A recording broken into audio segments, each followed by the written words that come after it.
desfeito. Senhor, esconde atrás da tua cruz, que a porta da palavra que tem sido sempre aberta, meu Deus, que a revelação ainda seja mais extraordinária do que tu já tens alcançado o coração e a mente dela. Prepara o nosso coração para receber essa porção. Meu Deus, encontra lugar em nossas vidas, no nome poderoso de Jesus. Tome o seu lugar, não saia dessa presença de Deus. Aleluia!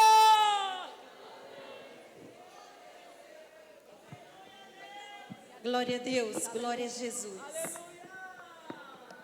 Que presença tão maravilhosa. Não, obrigada, pastor.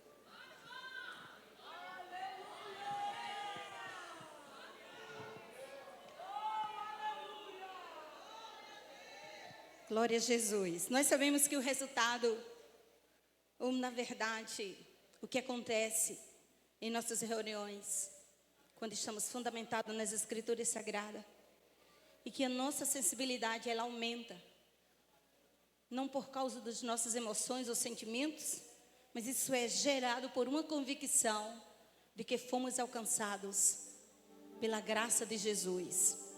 E eu não poderia fugir do tema, que está bem estampado diante de todos nós. Jesus está vivo.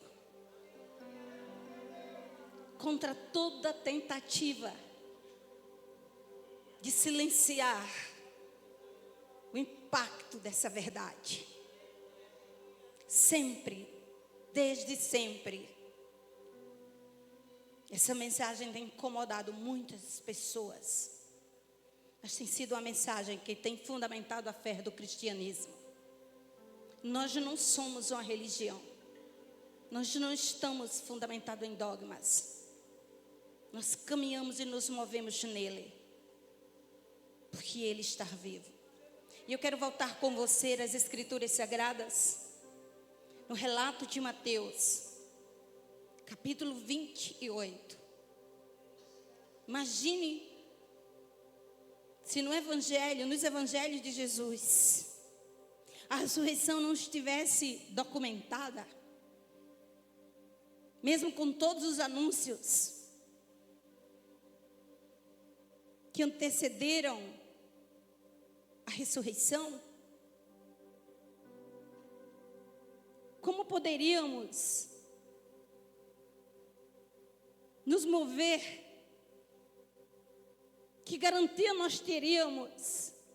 E quando confrontados, que argumento sustentaria ou fundamentaria a nossa fé? Na narrativa de Mateus, no capítulo 28, versículo 6, o anjo declara pela primeira vez: ele não está aqui, porque já ressuscitou. Como tinha dito, vinde e vede o lugar onde o Senhor jazia. Até chegarmos a esta narrativa, temos uma história. A igreja de Jesus tem a revelação completa. Eu não preciso inserir mais nada, nem criar panos de fundo para melhorar a interpretação das Escrituras. Estar plena e estar clara. Havia necessidade da morte dele. No primeiro jardim, no jardim do Éden, que significa paraíso, o lugar de delícias, criado para o homem desenvolver sua liderança e desenvolver o plano família, debaixo de toda a provisão de Deus, corpo, alma e espírito. Intenção de Deus é revelada na criação do homem. Abençoou-os, deu autoridade para que eles governassem se multiplicasse e liderasse na bênção de Deus. Assim que aquele primeiro estágio tinha nome, delícia. Como alguém pode se perder num lugar de delícia? Como alguém pode ser seduzido, tirar o foco, ser derrotado? Onde não havia nada que pudesse motivar uma derrota ou um fracasso. Havia suprimento pleno. E a expressão "e os abençoou" sugere a ideia de que Deus havia colocado à disposição do homem toda a plenitude de sua providência divina. Mova-se debaixo dessa bênção e assuma a liderança e governe. No lugar de delícia, onde muita gente até hoje se perde na bênção. Satanás entrou no jardim utilizando o corpo de uma serpente e faz uma abordagem que gera uma confusão no coração de Eva. E ela desobedece o princípio e o limite que Deus havia estabelecido e leva a proposta para o esposo. E ele, como líder maior, accede à abordagem de sua esposa. E no lugar de delícia, eles são derrotados. E o cetro do governo cai da mão dele. E Satanás passa a ser o príncipe deste mundo. E o homem, como Jesus disse no capítulo 10 de João, versículo 9 e 10. Que o ladrão não vem senão roubar, matar e destruir. Isso era uma referência do que ele fez a princípio no jardim. Ele roubou o cetro do homem. Ele matou a espiritualidade de Adão. E ele destruiu a comunhão com Deus. Ele roubou, matou e destruiu. E a partir da queda do homem, Satanás, ele investe duramente para separar, dificultar, roubar, desanimar o homem. O homem, por sua força, inteligência e influência, não tinha o poder de se reconciliar com Deus. Não havia uma moeda na terra para negociar a salvação do homem. Mas nada supria a justiça de Deus. E o Deus da Bíblia é um Deus justo. As bases do trono dele é justiça e retidão. Deus, a sua justiça não é maculada e não tem arrumadinho nem conspiração. Deus, o princípio dele é sim, sim, não, não. Então não podia nada desta terra, tudo debaixo da contaminação, negociar com Deus. O homem morreu espiritualmente, como Deus disse. O homem perdeu a comunhão, como Deus havia falado. E o homem teve o cetro da sua liderança roubada. E o homem se tornou um rebelde. Mas Deus ama. Diga comigo, Deus ama. Mas sobrevive a rejeição. E é Deus que cria o caminho da cruz. É Deus. Salvação é um projeto revelado nas Escrituras. Tendo Deus, supremo juiz, o idealizador. Tendo Cristo Jesus, seu Filho unigênito, que se submeteu à forma de homem, para ganhar a guerra onde Adão foi derrotado. Por isso, antes de chegarmos na ressurreição, a gente poderia retornar um pouco. Jesus nunca esteve equivocado quanto à sua morte. Assim que ele nunca saiu do foco. Ninguém nunca o impressionou. E Satanás nunca conseguiu dispersar o pensamento dele. A primeira tentação, Satanás ofereceu a Jesus todo o poder de influência e riqueza nesta terra. Porque ele queria que Jesus governasse o homem como um déspota. E Jesus não queria dominar a humanidade. Ele queria conquistá-la para Deus. E a única porta da conquista era a cruz. Assim que Satanás ofereceu que ele desse um salto do Calvário. Você não tem que cumprir a agenda de Deus quanto à questão de morrer. Você só tem que me adorar e tudo aqui eu te dou, facilito sua caminhada. E Jesus, para trás, você não conhece as coisas de Deus. Não estou aqui para ser movido, nem ouvir nenhuma abordagem, nem do homem e nem do inferno. E seguiu para o alvo da soberana vocação. Tudo que as doutrinas ensinam é a interpretação do que Jesus cumpriu. Mas no Getsemane é um jardim, tinha que ser no jardim. Não era de delícia. Getsemane é lugar de prensa de azeite. Aquilo ali não era o Éden. Aquilo ali era um lugar de silêncio, de solidão, de humilhação, de sangue, suor e lágrimas.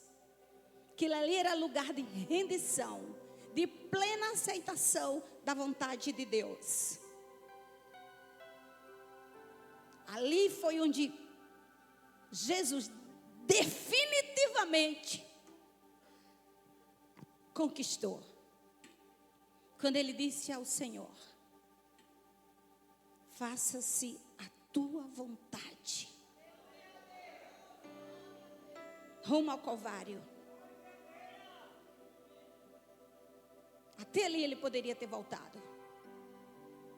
Mas ele precisava ir para o jardim. Porque havia uma dívida no jardim. E ali ele rendeu-se à vontade plena de Deus.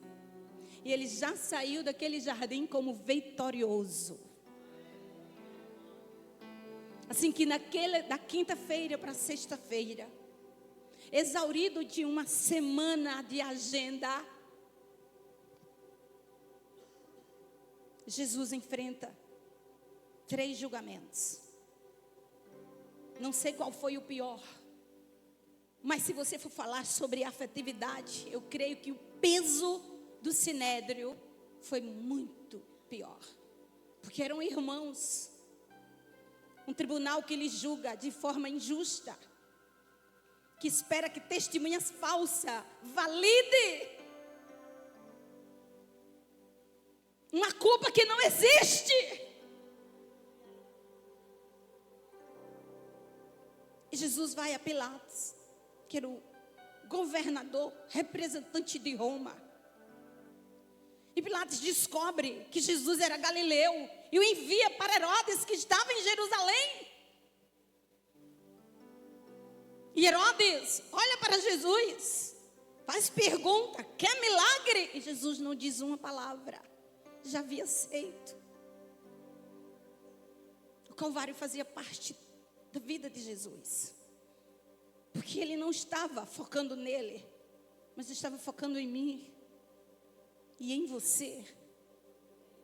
É devolvido para Pilatos, e por um salvo-conduto, Barrabás, maior criminoso da época, cede o lugar dele para Jesus. É solto. E Jesus assume o lugar de Barrabás. Aí a pergunta é: quanto vale uma alma?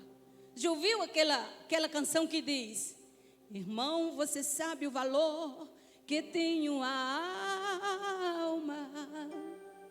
Você não sabe. Você não tem ideia. Mas eu vou te dizer: a melhor notícia que o mundo tem hoje partiu de um túmulo vazio. Porque Jesus morre a minha morte, a minha vergonha, a minha rebeldia, a minha transgressão. Ele paga a minha fatura. Ele me substitui.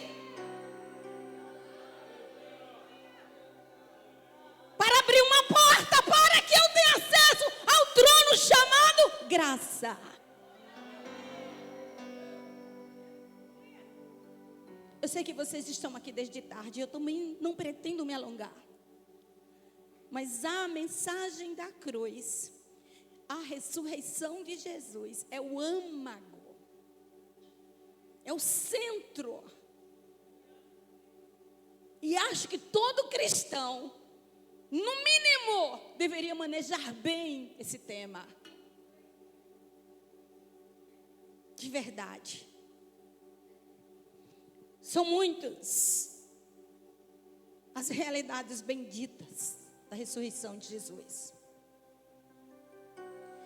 E o tempo não daria para exauri-las. Mas eu quero lhes afirmar que a ressurreição de Jesus é um fato consumado. Diga, é fato. Diga, é realidade. Isso não é poesia. Não é uma invenção. Isso não faz parte de uma obra literária humana. Isso não é um relato poético. Ele ressuscitou. E apareceu. Apareceu a Pedro. Apareceu aos 12 apóstolos. Apareceu a mais de 500 pessoas, como relata o apóstolo Paulo. A Tiago, ao próprio Paulo. Várias testemunhas oculares tiveram oportunidade de presenciar, de evidenciar que ele estava vivo. Não foi uma surpresa a sua ressurreição. Isso era o cumprimento de uma profecia. Por isso que o evangelho não poderia ser encerrado sem relatar a gloriosa mensagem da ressurreição. Eu não sigo um Cristo morto. Não é que Cristo viveu e morreu. A igreja se move no fato de que ele morreu, mas vive.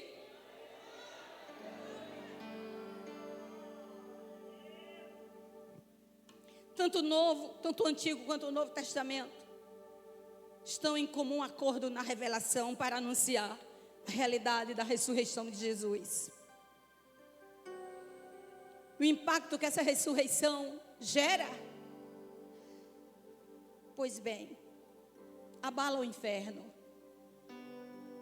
Sim, ele paga a minha fatura. E ele vai declarar a Satanás, quando ele despoja Satanás, tomando as chaves da morte e do inferno. Está pago a fatura de Samira. Está pago a fatura do pastor. Está pago a fatura do porteiro que serve a mim.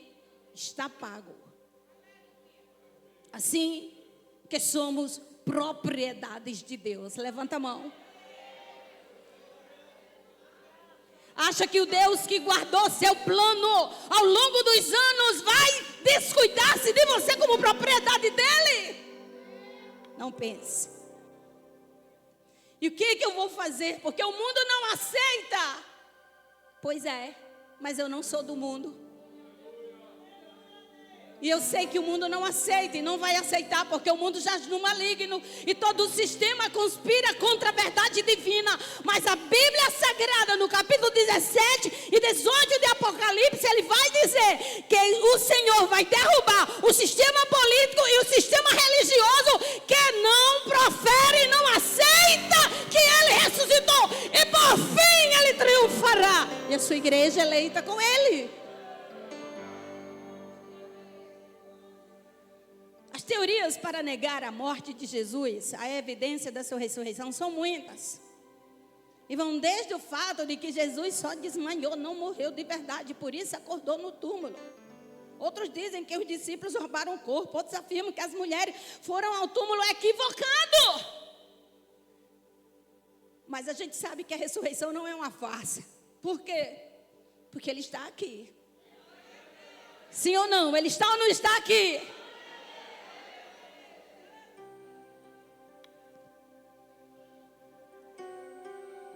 Sabe qual é uma das maiores evidências da ressurreição depois do túmulo vazio? Vou dizer, é que ele segue trabalhando. Ele passou pela sua vida e ficou, sim ou não? Olha só, aqui na igreja só tem ex. Só tem ex. Aqui assim, é ex-feiticeiro, é ex-prostituta. Ah, porque você era. Eu era, não sou mais. Eu vivo no presente para o futuro. O único passado para o qual eu me reporto é a cruz, onde ele morreu por mim. Mas eu vivo o meu presente com a esperança do meu futuro.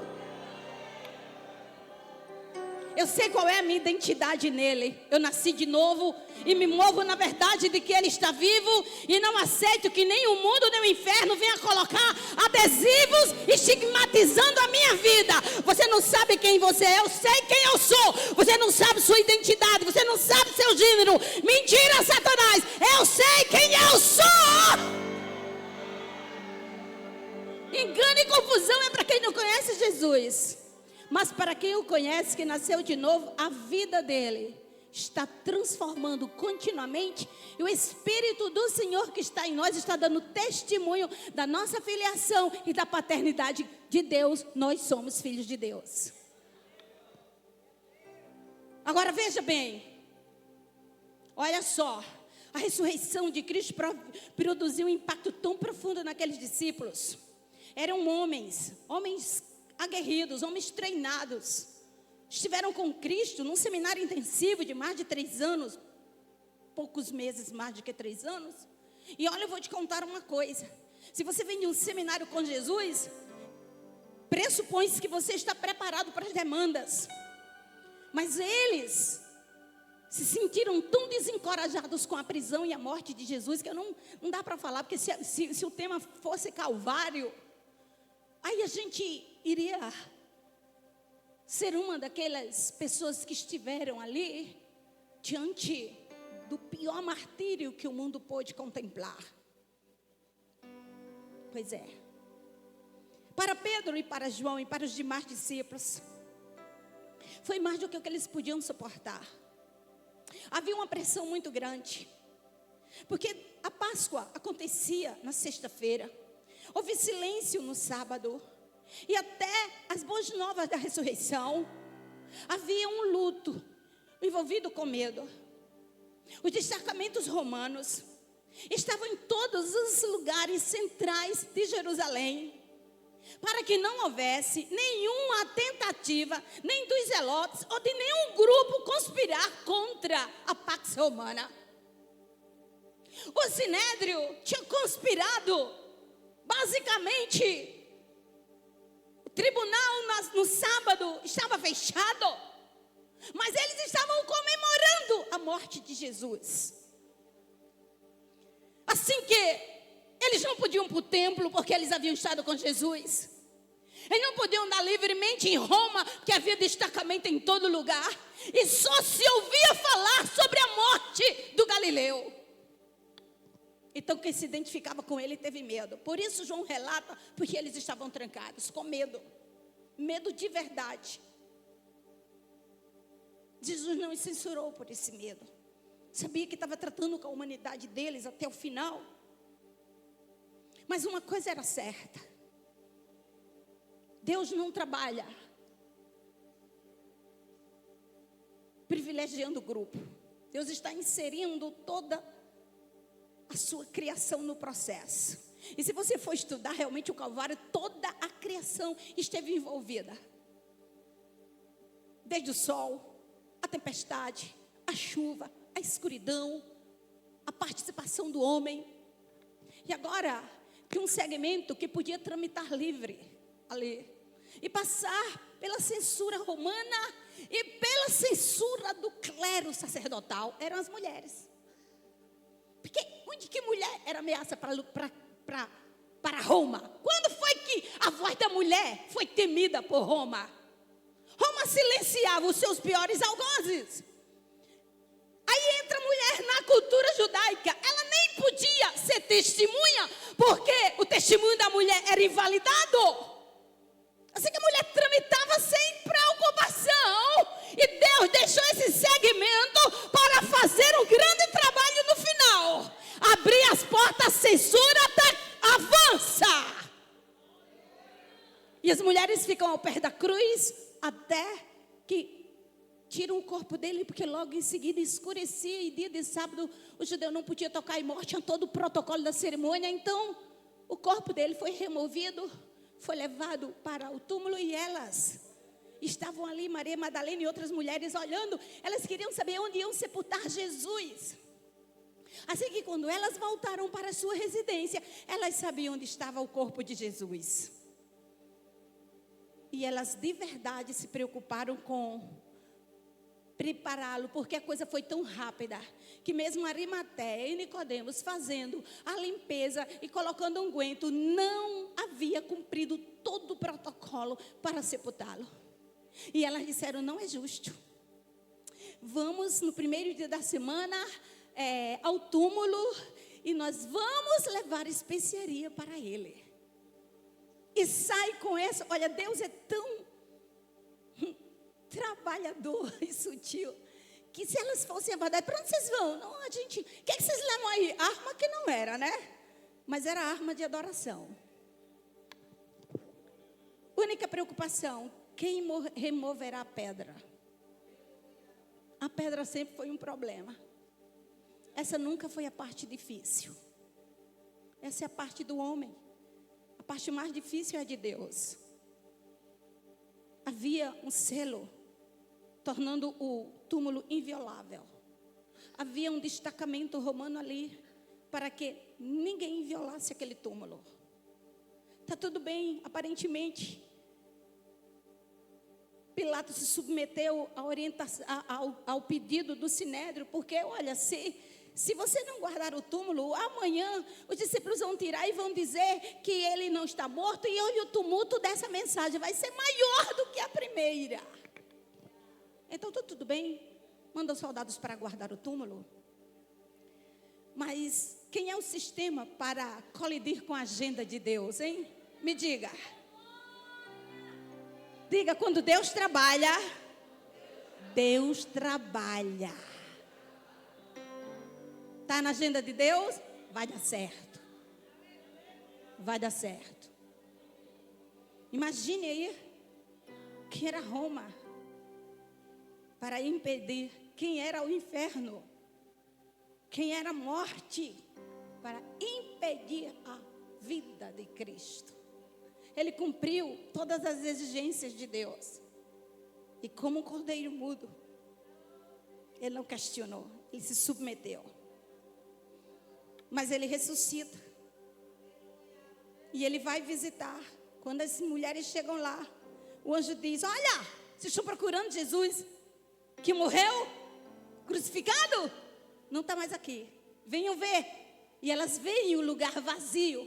Agora vão e avisem os discípulos para se encontrarem com Jesus na Galileia. E elas vão, elas já saem dali com a missão. Elas vêm ungir Jesus e voltam com a missão. Não vamos, por quê? Porque queríamos fazer isso com o corpo morto. E a partir de agora, vamos servir ao Cristo vivo. E foi anunciar. Quando chega lá, os discípulos estão trancados com medo dos judeus.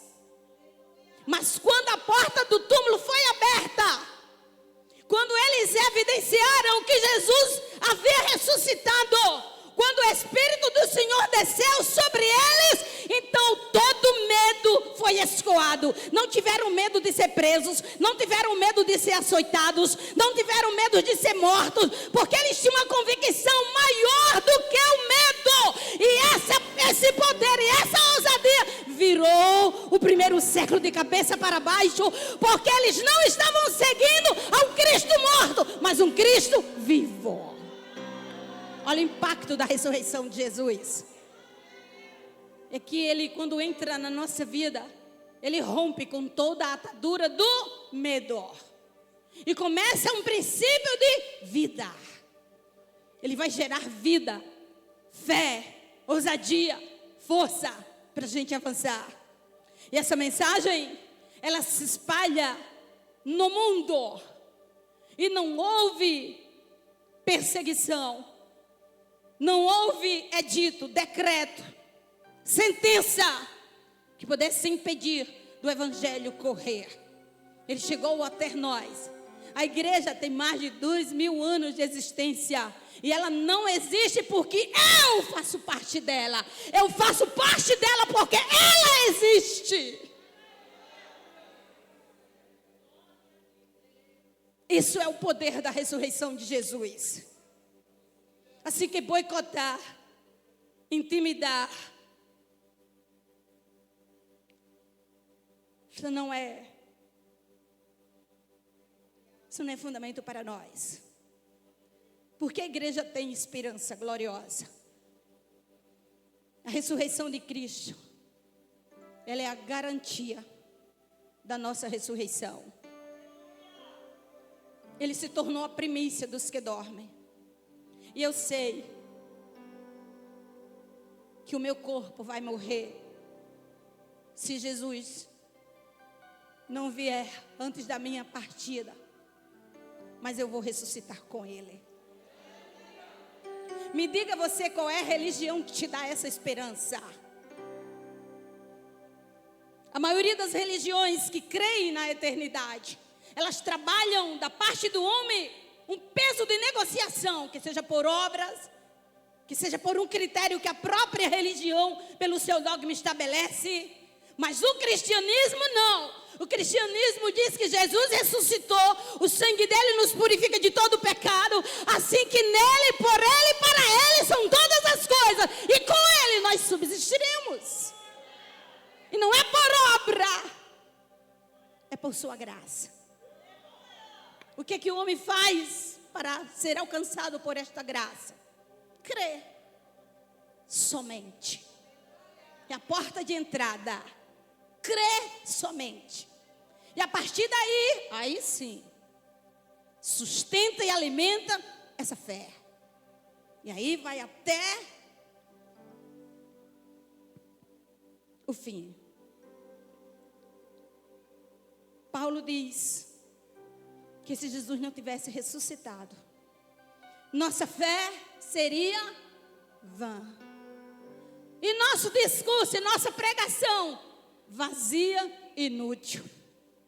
E nossa esperança morta.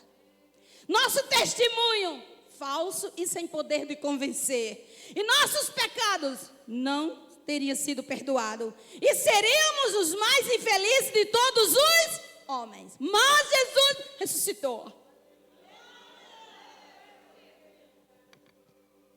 E por que ele ressuscitou? Diga para essa pessoa que está do seu lado. Diga isso aí. A morte não tem a última palavra.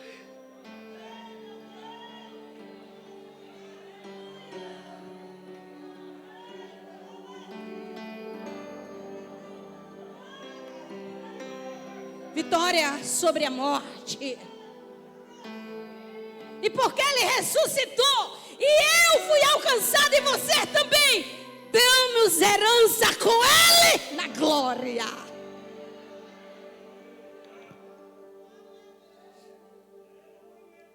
Essa é a grande diferença do cristianismo e as outras religiões. Nenhum homem pode representar o cristianismo senão Jesus. Ele é a suficiência de Deus. Sua morte nos trouxe vida. Satisfez a justiça de Deus. E a dívida que nos era contrária, Ele a cravou na cruz. E pagou o nosso preço. Qualquer um de vocês pode visitar o túmulo dos grandes nomes, fundadores de grandes religiões que dividem o mundo hoje, ou pensamentos filosóficos, mas só está ali, aqui jaz Aqui jaz.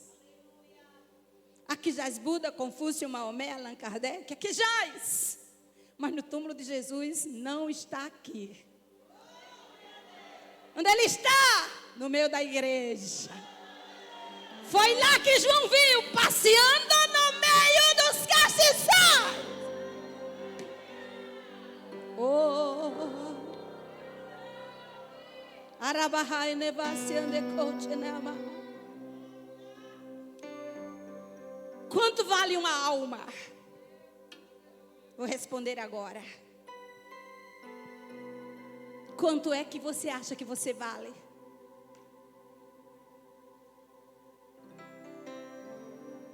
Você sabe quanto valeu Jesus? Valia? Ele foi vendido por 30 moedas de prata. Foi o valor dele. Assim, ele, quando foi subastado, ele foi vendido por um preço que se poderia comprar em uma subasta de escravo. Havia alguns mercados, lugares principais onde os senhores, produtores queriam comprar a força humana do trabalho. Eles iam para os povos conquistados e olhava se aquele escravo tinha força, tinha os dentes, tinha saúde, tinha vigor. E é isso bastava. Jesus foi vendido por o preço de um escravo, 30 moedas de prata. Aí pergunta, quanto eu valia? Vem cá, Jaqueline, por favor. Traz esse lequezinho aqui. Olhe para frente para a igreja entender isso aqui. Olha o que a ressurreição significou. Eu não tinha valor. Eu estava destinada à morte. Eu era escrava do pecado. E na minha etiqueta tinha o meu valor. Valor de escravo. Ele era o Filho de Deus, que desceu e assumiu a forma humana. 100% Deus, 100% homem. A glória que João disse, nós vimos a sua glória como a glória do unigênito Filho de Deus, quando ele se fez carne e habitou entre nós. Ele era o Rei dos Reis, o Senhor dos Senhores. Então não dava para dimensionar o valor dele. Mas o que ele faz quando ele morre por mim? Põe assim, Jaqueline. Façamos de conta que você está sendo subastada pelo preço de um escravo. E ele vem com o valor dele. E ele troca a etiqueta. Vou te dar o meu valor e vou pegar o teu. Assim que você está redimida, e eu vou para a cruz para morrer como escravo por você. Se só tivesse parado aí, já era motivo de grande glória. Mas quando ao terceiro dia, ele diz, não está aqui, mas ressuscitou.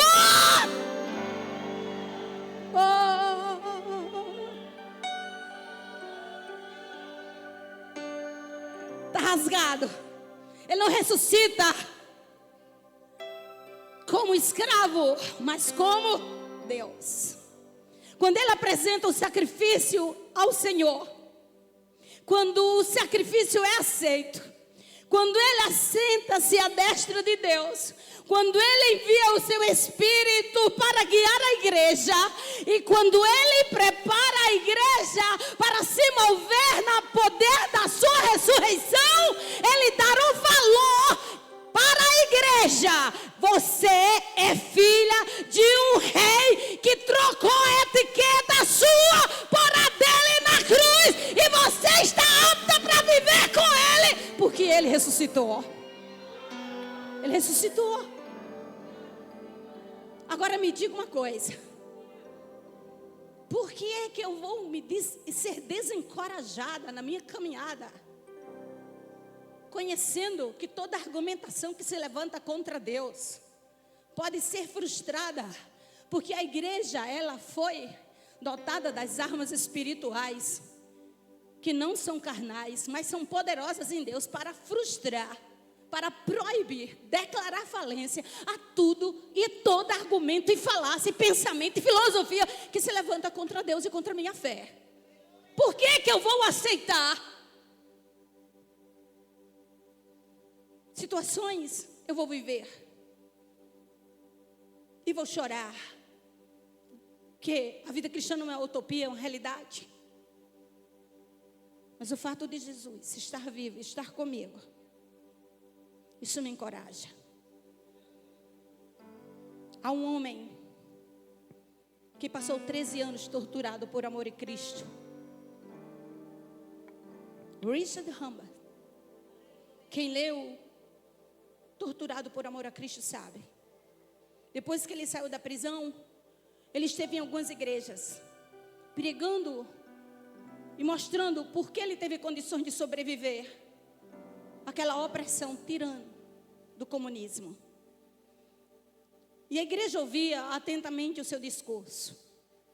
E quando ele pedia oportunidade para tirar a camisa e mostrar as costas dele, muitas vezes a igreja colapsava em choro. Ele disse: isso não foi uma luta de uma semana. Eu fui separado da minha esposa e dos meus filhos. 2 ou 3 vezes na noite, os soldados abriam a cela para me bater. E colocava um som: Cristo não existe, Cristo está morto. Cristo não existe, Cristo está morto. Cristo não existe, Cristo está morto. Você sabe que se você escuta muito a música, esses carros alegóricos de som que aparecem aí no período de festa, alguma coisa assim, se você ouvir muito, quando aquele som para, teu cérebro continua. Não é que você queira ou tenha dado atenção, é que o som entra e você acaba. Mas sabe de uma coisa? 13 anos é para fazer qualquer cérebro virar chave, mas a dele não virou. E quando ele estava em pé, quase já desfalecendo, eles batiam nele, viravam de cabeça para baixo, batiam nos pés, queimava o corpo dele, feria, machucava e dizia: Cristo, seu Cristo está morto, seu Cristo está morto, seu Cristo está morto. Você o que diz? Meu Cristo está vivo. Num dos testemunhos dele, ele diz que perdeu a noção de tempo naquele lugar. Apanhou tanto, sofreu tanto, mas orava. Não tinha Bíblia para ler, mas repassava os textos que ele conhecia, e repassava e relembrava, e contava as histórias da Bíblia, e anunciava a mensagem da ressurreição de Jesus para ele mesmo. E quando foi um dia, ele disse que escutou entre os soldados que era Natal. No dia seguinte ia ser, era 25 de dezembro. E estavam falando sobre estarem ali, não poder estar com a família. E naquele dia, ele disse que, muito frio, estava orando ao Senhor e disse: Jesus, eu nunca tive dúvida que tu saísse daquele túmulo. Eu sei que tu estás vivo. Eu estou tão debilitado. Eu só queria passar esse Natal contigo. Me visita como Cristo ressurreto. E ficou ali tempos e tempos. Daqui a pouco resplandeceu a presença de Jesus naquele lugar. E chamou pelo nome dele: Richard, vem passar um tempo contigo nesse lugar. Ele disse que aquela experiência da presença de Jesus ali foi tão profunda na vida dele, que acho que ele ainda ficou uns 5 anos a mais. Mas aquilo revigorou a sua fé de tal maneira que com 13 anos, quando ele saiu dali, saiu mais crente do que quando entrou. Como pode alguém negá-lo na liberdade? Deixar de servi-lo por uma luta? Que fé nós temos? Que o mundo negue e que a igreja afirme E não só afirme, creia. E não só creia, viva. Eu tenho uma irmã, nem vou contar experiências pessoais, mas vou contar de uma irmã minha, biológica. Ela casou com um moço e saiu da igreja, porque ele não era crente, filho de crente, mas estava desviado. Ela acabou saindo da igreja. E aí ela, com uns 2 anos, engravidou. Engordou muito, muito. E já do 6º mês para frente, o médico já estava preocupado e começou a inchar as pernas. E aí o médico foi acompanhando, o médico da Marinha foi acompanhando, porque o esposo dela é marinheiro, hoje é jubilado, está na reserva. E ela, minha mãe sempre falava com ela: minha filha, volta para Jesus, volta para Jesus. E ela protelando: não mãe, eu vou voltar, não mãe, eu volto hoje, não mãe, volta amanhã, empurrando, empurrando. E quando chegou o 9º mês, ela estava muito inchada, e o médico muito preocupado, para que ela não tivesse o eclâmpsia, se tivesse o filho e fosse sem complicação. Mas aí quando ela entra, minha mãe estava lá, estava no Rio de Janeiro, e minha mãe saiu daqui para o Rio de Janeiro para passar com ela esse momento. E ela muito inchada, e minha mãe orando, e minha mãe jejuando, minha mãe clamando: Suzete, volte para Jesus, Suzete, se reconcilie. Ela: não mãe, não se preocupe não, Deus sabe como eu estou, e Ele vai, daqui para frente, Ele vai me dar uma oportunidade. Enfim, não se reconciliou. E quando estava sentindo dores, o médico disse: está bem avançada a dilatação, vamos ter a criança. E aí ela começou a se esforçar para ter o bebê, e a pressão começou a subir, e não conseguia ter criança, e estava perdendo força. E o médico chegou para minha mãe, deu uma saída e chamou minha mãe assim na portaria e disse: a senhora é a mãe dela? Sou. A senhora crê, tem fé em algum Deus? Ela disse: eu sou crente. Pois então vou orar, porque sua filha só sai daqui viva se houver um milagre.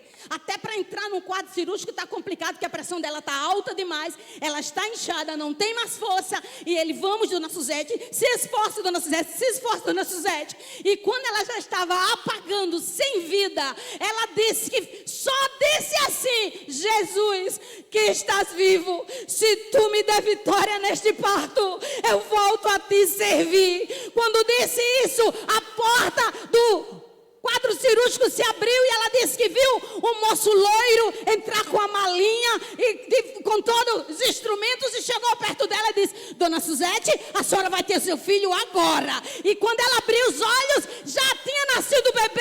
Ela não sabe explicar o que aconteceu. E aí, espera aí para eu lhe contar essa história. Olha só. O médico dela chegou e disse: está tudo bem, dona Suzete, o bebê já nasceu. E eu não sei explicar, foi um milagre. Ela disse: e cadê aquele médico? Aí ele disse: que médico? Aquele médico que entrou, aquele médico loiro que entrou com uma malinha, um equipamento. Ele chegou perto de mim e disse: dona Suzete, ele sabia meu nome, a senhora vai ter seu filho agora. Disse: não, aqui não entrou nossa equipe médica, sou eu, anestesista, 2 enfermeiras. E falou lá, se entrou um médico loiro, bem branquinho, a bata dele até o chão. E eu vi. Ela disse: dona Suzete, a senhora não, dona Suzete, deixa eu lhe dizer, a senhora desmaiou. E quando a senhora desmaiou, o bebê nasceu sem explicação. Dona Suzete, não tem.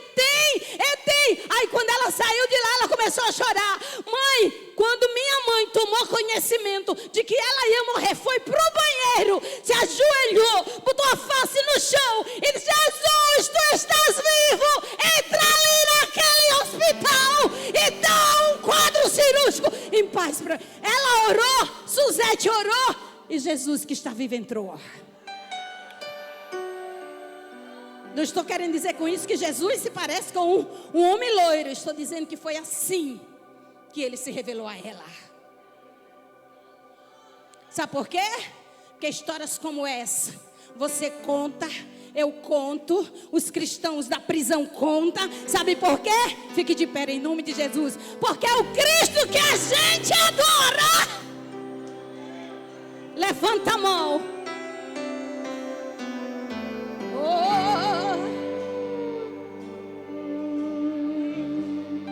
Cristo não está morto, Ele está vivo. Cristo não está morto, Ele está vivo. Oh!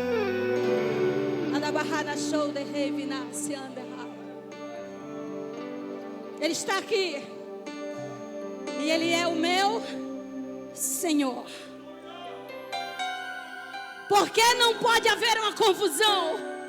Porque nem os anjos, nem os arcanjos, nem os querubins, nem os serafins têm as marcas da cruz.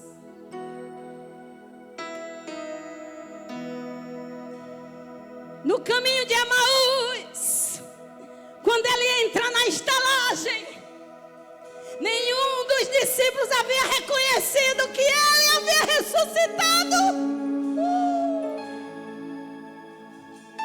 Mas ele pega o alimento e levanta. E quando ele levanta e agradece a Deus, ali estavam as mãos marcadas. E eles reconheceram que o homem das mãos furadas havia ressuscitado. Glória a Deus. Oh, é maior.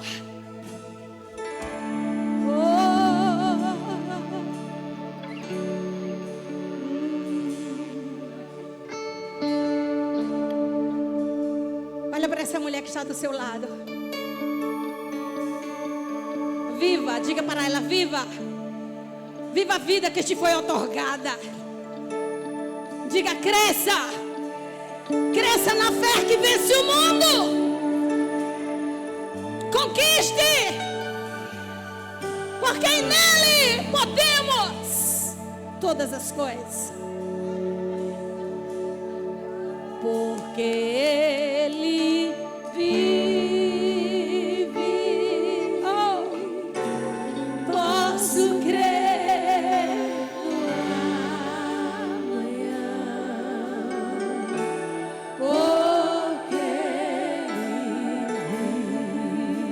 Tem alguém nesta noite aqui que quer se reconciliar, que não é cristão e quer entregar a vida a esse Jesus?